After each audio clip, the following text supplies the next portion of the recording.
Tuhan, sama-sama katakan amin. Tepuk tangan yang meriah bagi Tuhan Yesus. Please sit down. Welcome home GB Pelita. Nice meet you all. Please join with our social media. Silakan bergabung dengan sosial media gereja, sosial media Bapak Gembala. Saudara bisa bergabung dengan YouTube, dengan Instagram, Facebook, dan TikTok. Percayalah, saudara pasti diberkati dengan firman Allah. Hari ini kita belajar berkat bagi bangsa. Di ibadah 6 ini saya akan terangkan bagaimana kita penting ikut terlibat dalam kesejahteraan kota. Sehingga dimanapun saudara berada, saudara adalah orang yang dipakai Tuhan untuk mensejahterakan kota. Lewat doa, lewat buah pikiran, lewat tindakan. Saudara adalah orang-orang yang mensejahterakan kota. Kita belajar dari 1 Timotius 2 ayat 1 sampai kepada ayat yang keempat. Mari sama-sama kita baca 1-2 ya. Pertama-tama aku menasehatkan, naikkanlah permohonan, doa syafaat dan ucapan syukur untuk semua orang. Sama-sama. Untuk raja-raja dan untuk semua pembesar agar kita dapat hidup tenang dan tentram dalam segala dan kehormatan. 3. Itulah yang baik dan yang berkenan kepada Allah. 4. Yang menghendaki supaya semua orang diselamatkan dan memperoleh pengetahuan akan kebenaran. Ayat firman Tuhan ini adalah tulisan Rasul Paulus kepada muridnya Timotius yang memimpin jemaat di Efesus. Nah, Rasul Paulus mengingatkan Timotius untuk mengingatkan jemaat yang di Efesus supaya jemaat-jemaat itu berdoa syafaat. Poin pertama adalah mendoakan bangsa. Sangat penting kita berdoa bagi pemimpin bangsa. Rasul Paulus ingatkan kepada Timotius, ingatkanlah jemaat. Pada ayat yang pertama, 1 Timotius 2 ayat pertama. Pertama-tama aku menasehatkan, naikkanlah permohonan doa, syafaat dan ucapan syukur untuk semua orang. Ayat 2 dikatakan, bersyafaatlah untuk raja-raja. Maksudnya pembesar dan untuk semua pembesar agar dapat hidup tenang dan tentram dalam segala kesalehan dan kehormatan. Maksudnya adalah berdoa syafaatlah untuk presiden. Berdoa syafaatlah untuk Bapak Wakil Presiden, Menteri, TNI, petinggi negara sampai yang terendah.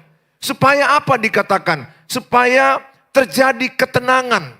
Pada ayat yang ketiga, itulah yang diinginkan Tuhan untuk kita lakukan.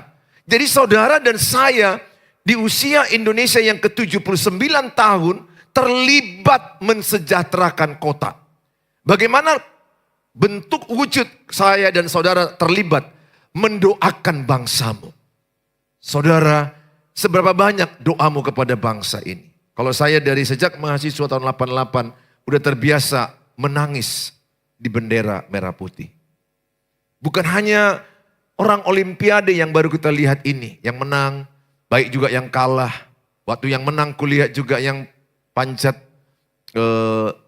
tebing dan yang angkat besi dan bulu tangkis. Saya melihat mereka ketika lagu Indonesia Raya, mereka sedih, hati mereka senang, sedih, senang campur. Saya aja pun yang tidak ada di Paris, saya juga ikut merasakan kegembiraan yang luar biasa.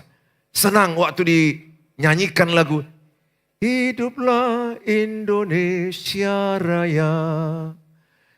Waduh, dengar itu aja kita rasanya gimana gitu ya. Rasanya senang, sangat luar biasa. Saya nggak tahu perasaanmu kayak mana ketika Indonesia Raya dikumandangkan di dunia di Paris Olimpiade yang baru selesai. Kenapa? Kita cinta Indonesia, kita sayang Indonesia, kita berdoa untuk para pemimpin. Saudara, syukurilah engkau ada di Indonesia. Berdoalah buat kedamaian, ketenangan. Kan enak, sekarang kan kita damai, tenang. Walaupun ada gejolak-gejolak sedikit, penutupan tempat ibadah. Ada mahasiswa Katolik yang lagi ibadah di rumah dilarang. Ya memang betul itu terjadi ya, gejolaknya. Tapi overall, keseluruhannya kita lihat kita masih bisa ibadah. Kita bersyukur, jangan melihat hanya kasus itu.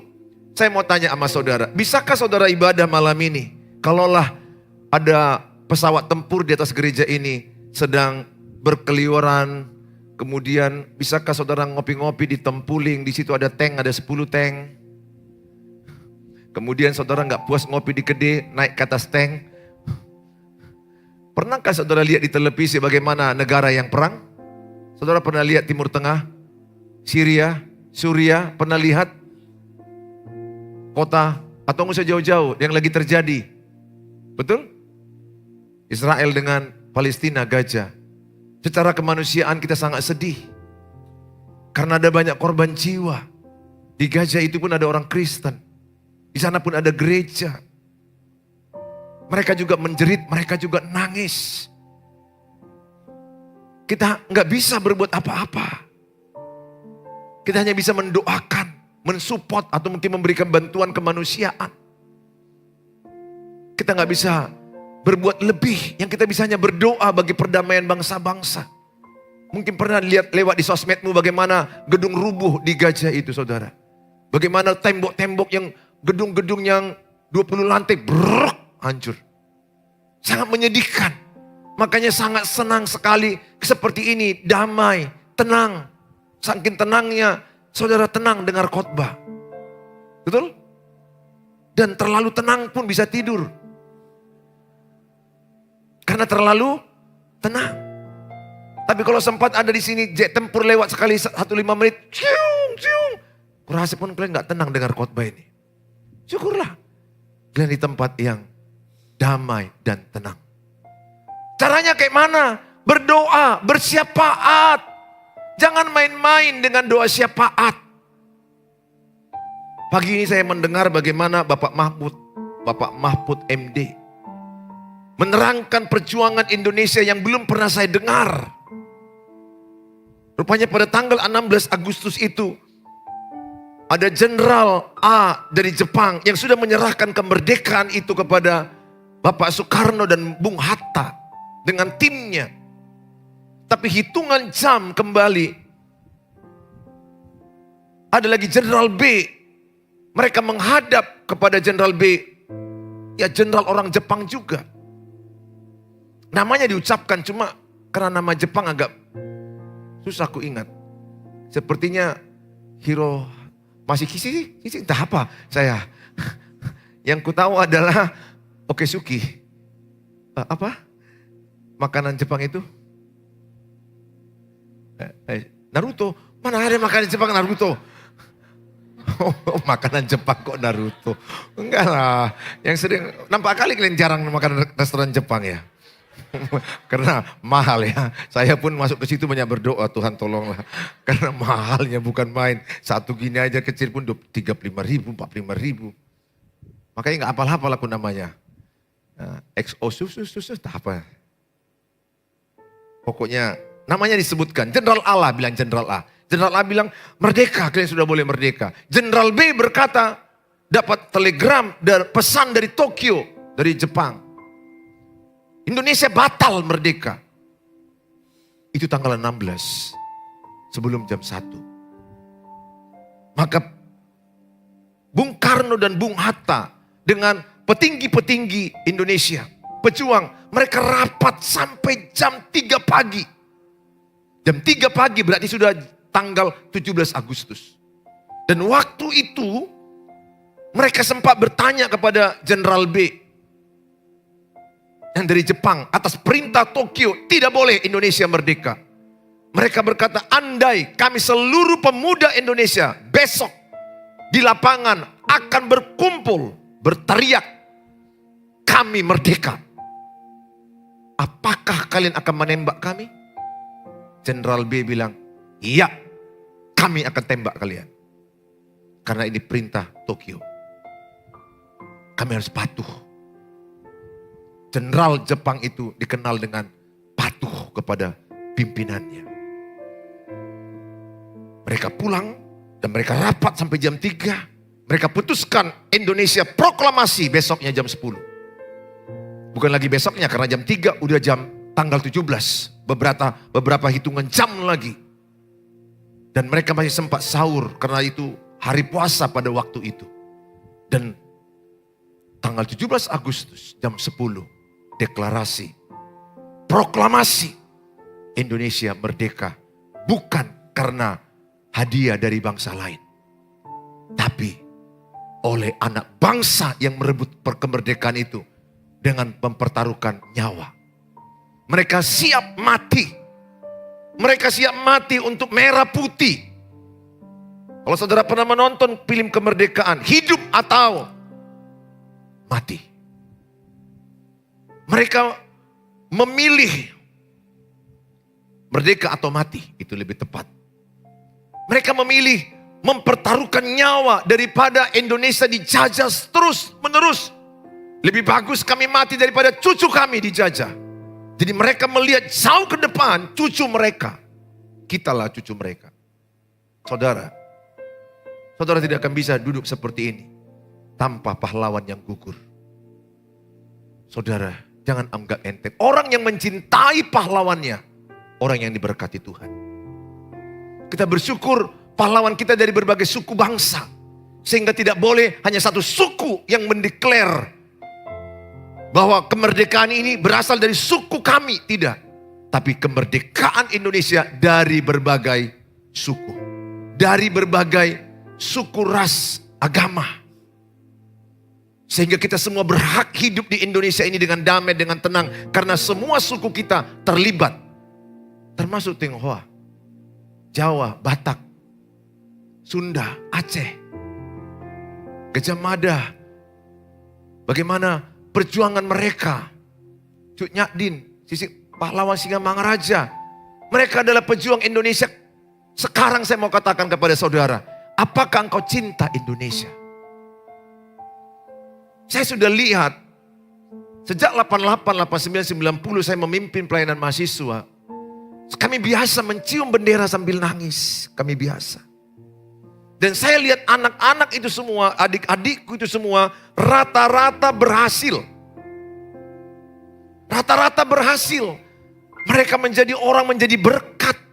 Karena kami ini dari pelayanan medis, banyak dari kedokteran, farmasi, kebidanan, keperawatan. Mereka menjadi kepala dinas, mereka jadi gembala jemaat, mereka menjadi kepala rumah sakit, mereka spesialis saraf, spesialis penyakit dalam, spesialis jantung, berbagai. Mereka dapatkan bukan untuk diri mereka, tapi karena mereka mencintai bangsanya. Ini quotes penting sama saudara. Doa dapat mengubah rasa benci menjadi cinta. Coba sama-sama katakan, doa dapat merubah rasa benci menjadi sayang. Satu dua ya. Doa dapat merubah rasa benci menjadi sayang. Ada yang kau benci di hatimu? Tanya sebelahnya. Ada yang kau benci di hatimu enggak? Jangan-jangan yang samping itu kau benci. Enggak ya, canda. Doa. Kita doakan bangsa ini. Nanti habis ibadah khotbah kita doakan. Lihat. Ketika kau mendoakan bangsa, mendoakan kesejahteraan, kemajuan. Doa yang di hatimu itu sungguh-sungguh. Itu menambah rasa cintamu kepada bangsa. Rasa cintamu bertambah karena doamu. Karena rasa cintamu bertambah, maka bertambahlah pikiranmu, bagaimana bisa ku perbuat bangsaku semakin maju lewat hidupku. Bukan sekedar bagaimana aku kaya, no. Bagaimana aku hebat, no. Tapi engkau berpikir bagaimana aku jadi berkat bagi bangsaku. Bagaimana kemajuan kota lewat hidupku. Bagaimana kesejahteraan kota lewat hidupku. Sehingga ketika engkau mendoakan bangsa, engkau semakin cinta bangsa, engkau semakin berpikir, bertindak bagaimana hidupmu jadi berkat bagi bangsa. Bagaimana engkau terlibat kemajuan bangsa ini. Dari berbagai seni, dari berbagai sisi engkau bisa terlibat. Kalau saya mungkin dulu dari kedokterannya, saya bisa menolong orang sakit. Sekarang tidak, saya dari pendeta menolong orang untuk berakhlak, berkarakter. Menolong orang untuk benar pernikahannya. Menolong orang punya tujuan hidup. Lihat, kalau engkau punya tujuan hidup bagi bangsamu, engkau menggelegar hatimu ketika mendengar lagu Indonesia Raya. Kau nggak main-main. Tapi terlalu banyak kadang orang mendengar lagu Indonesia Raya, nggak bergelegar di hatinya. Beda. Tapi ketika nanti lagu-lagu pop, lagu dangdut, bergelegar hatinya, goyang. Kenapa? Karena itu yang lebih masuk di hatinya. Kalau saya dimanapun lagu Indonesia Raya, saya bisa merasakan dalam, merasuk di hati saya betapa cintaku kepada Indonesia. Karena aku makin cinta, aku ingin berbuat apa yang bisa ku buat Tuhan supaya Indonesia lebih baik melalui hidupku. What I do. Apa yang bisa ku lakukan supaya bangsaku lebih maju, menjadi negara maju, bukan negara miskin. Tahukah saudara, Indonesia pernah disebut negara miskin. Dan terakhir ini sebutan itu muncul lagi dari Australia. Oleh siapa? Perdana Menteri. Saudara, saya mau katakan, sedih hati kita. Tapi mungkin realitanya kita masih banyak miskin. Karena saya juga udah pergi ke Australia, saya bandingkan memang jauh sekali. Dari sisi kemajuan, kita udah makin maju betul. Tapi kulihat di sana, jauh sekali. Yang berubah itu apa? Cara berpikir mereka.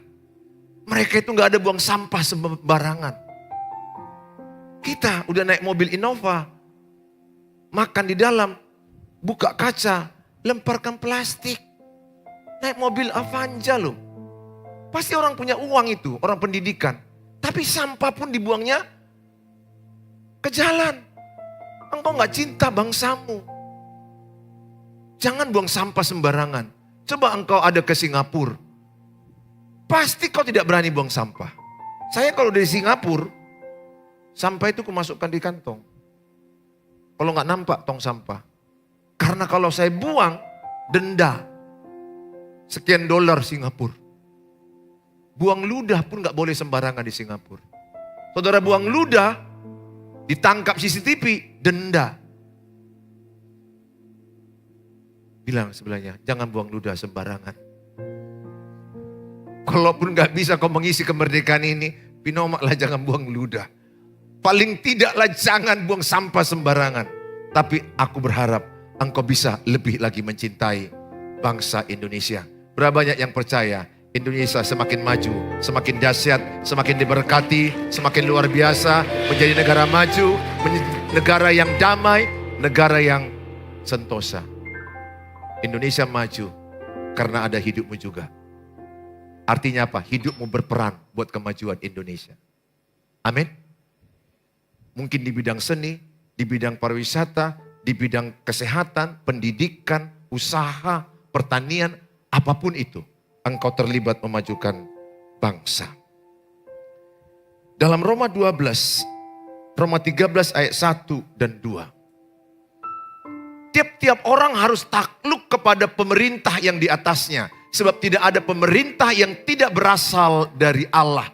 Dan pemerintah-pemerintah yang ada ditetapkan oleh Allah. Ayat 2. Sama-sama, 1, 2 ya. Sebab itu barang siapa melawan pemerintah, ia melawan ketetapan Allah. Dan siapa yang melakukannya akan mendatangkan hukuman atas dirinya. Jadi kalau engkau melawan pemerintah, engkau melawan Allah. Engkau tidak boleh melawan pemerintah. Tapi saya melihat di Instagram Bapak Jokowi. Ada yang mengikuti? Kalau saudara lihat, dia menunjukkan pembangunan IKN.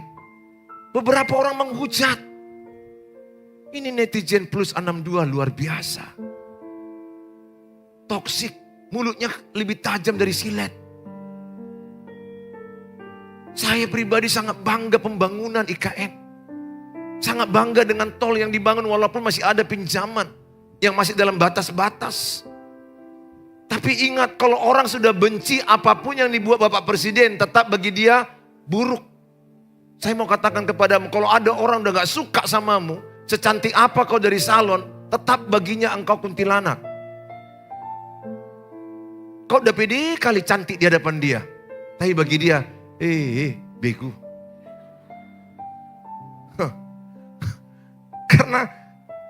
Karena Apa isi hatimu itu jadi kacamatamu. Kalau isi hatimu sakit hati, kacamatamu sakit hati.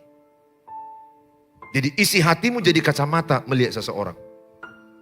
Tapi kalau isi hatimu lagi berbunga-bunga, lagi mekar cintamu, kau lihat pun cewek itu, walaupun ada di sini daun ubi, di bawah ada cabai, ketawa dia, tetap kau lihat dia, wah Cinderella luar biasa.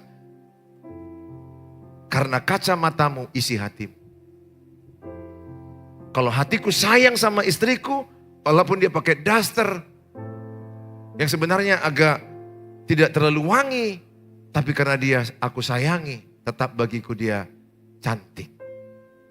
Kenapa? Karena isi hatiku kacamataku. Sebaik apapun yang dibuat Bapak Presiden, kalau orang sudah benci, tetap dia melihat yang jeleknya. Saya katakan Pak Presiden kita bukan sempurna. Ada kelemahan sebagai manusia. Tapi jangan fokus kepada kelemahan.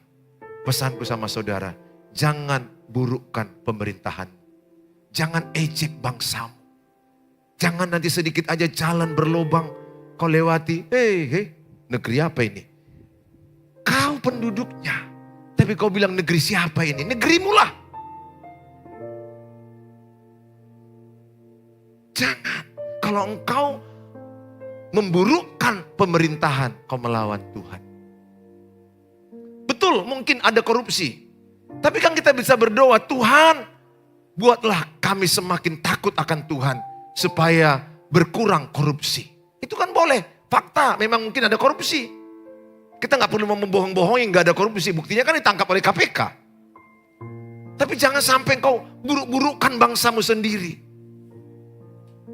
Jangan, kita harus mencintai bangsa kita. Kutanya samamu, kalau engkau sayang sama pacarmu, apakah kau buruk-burukkan dia? Tidak. Kau akan tetap membuat dia baik, bahagia, bangga. Demikian kalau engkau sayang sama Indonesia, engkau akan membanggakan Indonesia. Dan paling tidak engkau berpikir bagaimana lewat aku Indonesia lebih baik. Bagaimana Indonesia lebih maju lewat hidupku. Kalau engkau mahasiswa, belajar yang baik. Kalau engkau pekerja yang sungguh-sungguh. Belajar bayar pajak kepada pemerintah. Ada sepeda motor, ada mobil, bayar pajak untuk pembangunan. Tandanya apa? Engkau sayang kepada pemerintah. Sekali lagi saya katakan, doa akan membuat engkau semakin mencintai. Mencintai bangsa membuat engkau semakin berpikir untuk berbuat yang terbaik. Karena engkau mencintai. Bukankah begitu? Ketika engkau mencintai seseorang, engkau ingin memberikan hadiah yang terbaik. Kenapa? Karena engkau mencintai dia. Engkau memberikan hadiah yang terbaik. Saya bacakan dalam Yeremia 29 ayat 7. Sama-sama kita baca, 1, 2 ya. Usahakanlah kesejahteraan kota kemana kamu aku buang. Dan berdoalah untuk kota itu kepada Tuhan. Sebab kesejahteraannya adalah kesejahteraanmu. Usahakanlah kesejahteraan kota. Berarti kita berusaha lewat apa? Doa. Doakan kesejahteraan kota. Ini adalah cerita orang Israel di pembuangan. Orang-orang Israel di pembuangan selama 70 tahun. Di situ ada Daniel, Sadrak, Mesak, Abednego.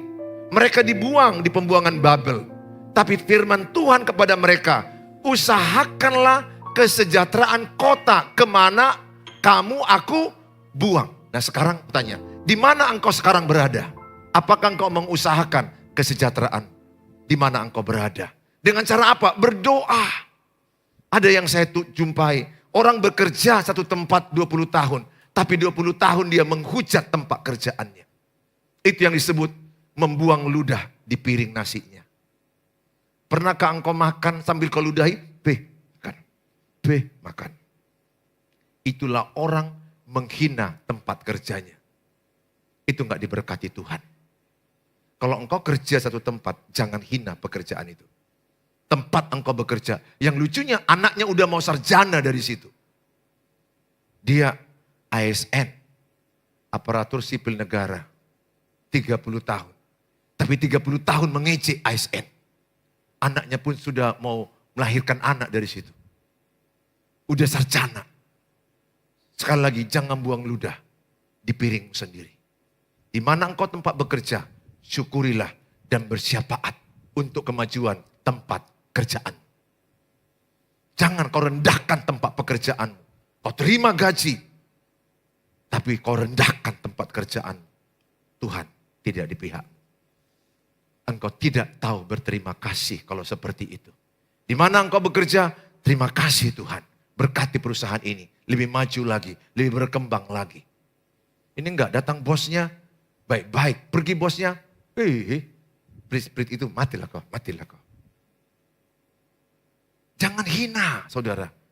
Mari, jangan hina bangsamu sendiri, jangan hina tempat pekerjaanmu sendiri. Hargai dan hormatilah itu. Doakan kemajuannya. Percayalah engkau akan diberkati Tuhan. Saudara, dalam Kejadian 41 ayat 38. Lalu berkatalah Firaun kepada para pegawainya, mungkinkah kita mendapat orang seperti ini, seorang yang penuh dengan roh Allah? Siapakah ini? Yusuf. Yusuf dia dibuang oleh abangnya ke sumur.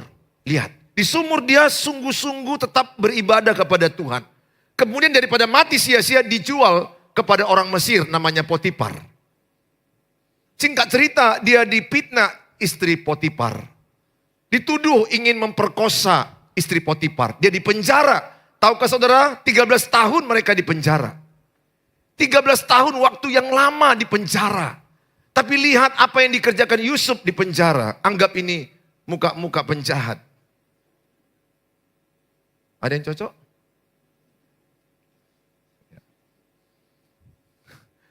Anggap muka garong, muka penjahat. Termasuk saya dituduh penjahat. Saya Yusuf, contoh. Dituduh oleh Tante Po. Siapa Tante Po? Tante Potifar. Saya dipitnah oleh Tante Po bahwa saya ingin memperkosa dia.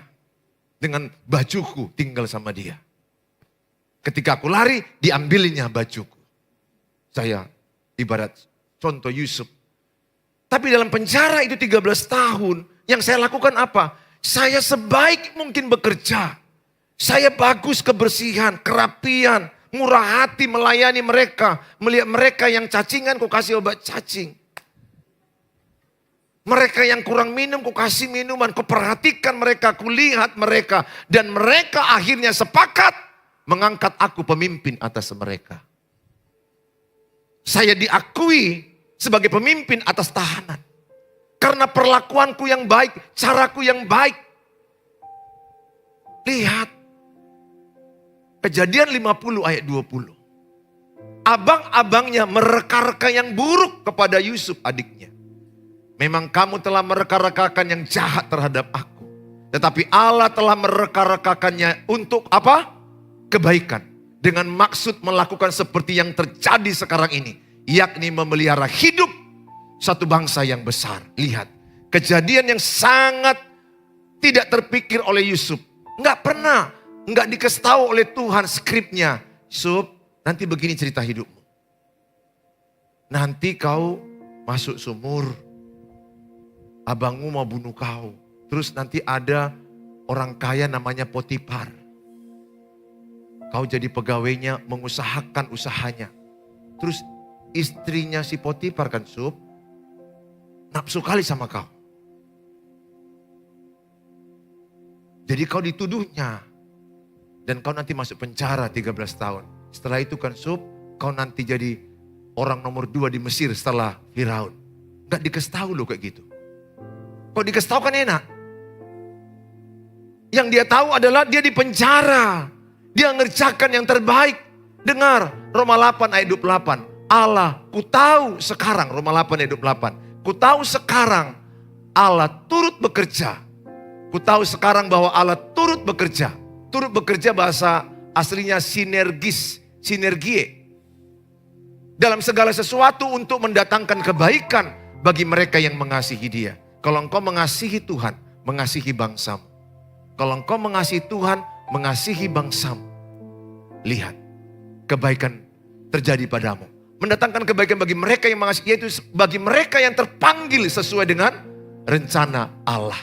Jadi Yusuf tidak mengeluh. Alkitab nggak menceritakan dia mengeluh bersungut-sungut, tidak.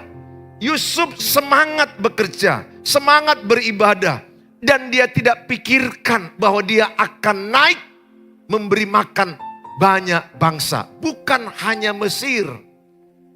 Ayahnya datang, abang-abangnya datang kelaparan. Warga-warga Israel dan banyak bangsa lain semua datang ke Yusuf. Rencana Tuhan yang besar sering dimulai lewat penderitaan hidup. Pesanku samamu, bertahanlah engkau dalam penderitaan. Tetap berbuat yang terbaik dalam penderitaan. Jangan satu kata pun mengeluh dari mulut. Karena mengeluh itu artinya engkau tidak percaya Tuhan menolong hidup. Bersyukurlah senantiasa, sebab itu yang diinginkan Tuhan kepadamu. Saudara, Yusuf dipakai Tuhan menjadi orang yang luar biasa. Kenapa? Karena dia menjadi berkat bagi banyak bangsa. Saya berdoa, engkau dipakai Tuhan lewat penderitaan. Bertahanlah, kuatlah. Dan jangan suka menyalahkan orang. Jangan suka mengeluh, jangan mau mengeluh. Dan jangan mau menyalahkan siapapun atas cerita hidup. Percayailah semua cerita hidupmu seizin Tuhan akan mendatangkan kebaikan bagi orang yang mengasihi dia. Amin saudara. Nah saudara, ya berikan tepuk tangan yang terbaik bagi Tuhan Yesus. Daniel 6 ayat 10. Daniel 6 ayat 10. Demi didengar Daniel bahwa surat perintah itu telah dibuat. Pergilah ia ke rumahnya. Dalam kamar atasnya ada tingkap-tingkap yang terbuka ke arah Yerusalem. Berapa kali dia berlutut? 3 kali sehari ia berlutut berdoa. Serta memuji Allahnya. Seperti yang biasa dilakukannya. 3 kali sehari dia berdoa. Berdoa memang tidak langsung kelihatan hasilnya. Tapi saya katakan kepadamu, kalau engkau berdoa dengan iman, tidak jemu-jemu, apa yang kau doakan akan kau terima. Ingat Pengkhotbah 3 ayat 11, semua indah pada waktunya. Pesanku, bertahanlah engkau dalam kesusahan. Kasihilah Tuhan Allahmu.